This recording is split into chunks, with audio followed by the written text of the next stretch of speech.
morning, I'm Jerome DeHerrera. Hello, I'm Guillermo DeHerrera. We are on my brother's property, Kenneth DeHerrera. He lives right there. This is his old equipment. The hemp, as you can barely see it, it's all green, is behind us. But our family has been here for better part of 200 years. Our great-grandmothers were born just on the other side of the river. The Romeros that came out of San Luis, Romero Albert. The DeHerreras came much later, and they mixed in with the Romeros. Much later, meaning 1920s, 1910s? My Grandpa Frutoso, would have come in the 1900s.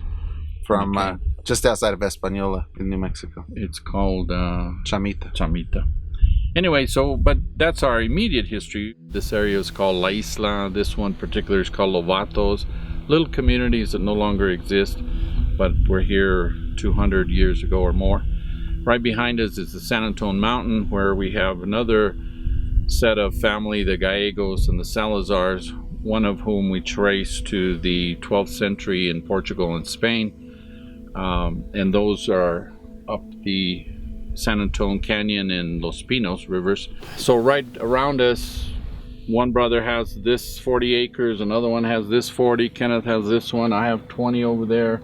Other brothers have some land here. So here's where we were born and raised, basically, in this land.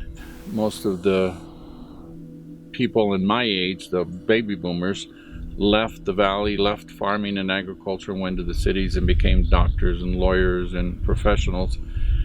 But now we're coming back to the farms, and hopefully hemp can be our salvation as a cash crop, as it used to be in the 20s. But now with new technology, we've found that CBD oil and all the benefits from hemp have a lot of attraction. Therefore, the value is much better. And that's what we're trying to explore, is to plant it, grow it, and then, of course, process it and do the other things to get some income back to this community.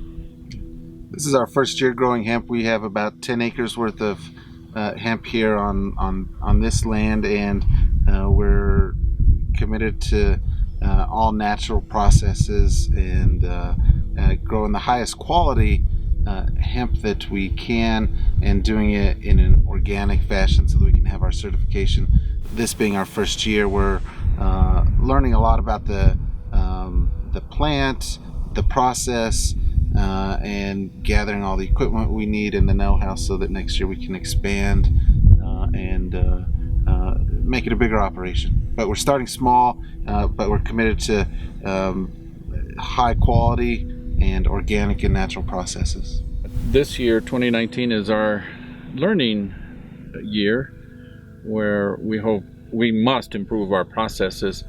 And if the price of hemp stays as it is, we should be able to transform a lot of this unproductive land into some cash crop that will benefit the community. And that's one of our social goals. Historically, we used to grow vegetables. It's a cold climate, so we got carrots, lettuce, cauliflower, potatoes grow real well. And then it's shifted over to lambs and sheep was a big deal in our great-grandfather's time period. And then more recently it's been cattle, and that means alfalfa and hay. The Romero Alberts were here 3 generations before Grandpa Frutoso. So there's certain natural advantages that the valley has that we're hoping translate into really high premium hemp. The San Luis Valley is a really high altitude valley. We have cool nights, really warm days with real intense sunshine. We have really mineral-rich soils and great water that comes off of the mountains from the snow that we get. But maybe you and Uncle Ken can explain more about the natural advantages of growing crops here in the San Luis Valley. Because we have an intense period of growth, we only have 90 days, maybe 100 of growing season. The plant says, hey, I got a short time to live, let's make it happen. So we get higher quality alfalfa, higher quality wheat, higher in terms of protein value, right? So we think that's going to transpose into a higher quality CBD oil. So the San Luis Valley has some advantages, but in terms of the quality of hemp, we'll see how good it is at harvest time when we test it. It's a 90-day product, 90-day plant. You can extend it a little bit if we don't have a freeze. So by June 15th, we should be planting and we've learned also, I think we're going to plant by seedlings versus seed. It takes a long time to germinate and get strong. So we have a dairy with about 30 acres. We're in the process of designing and constructing a greenhouse where we're going to grow our own seedlings and maybe try a few indoor crops in the winter months.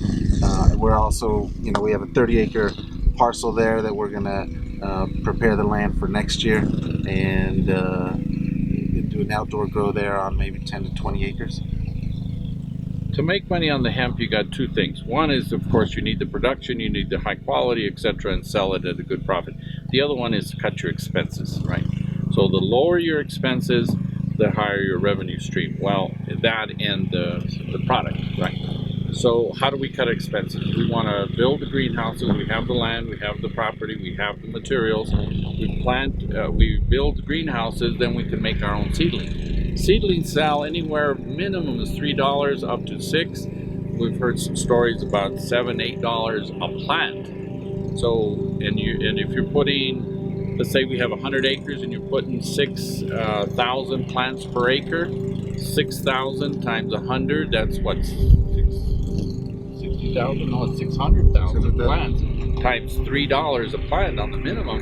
You're looking at $1.2 million just for the plants. Then you still have to grow them, you got to water them, you got to weed them, you got all these things.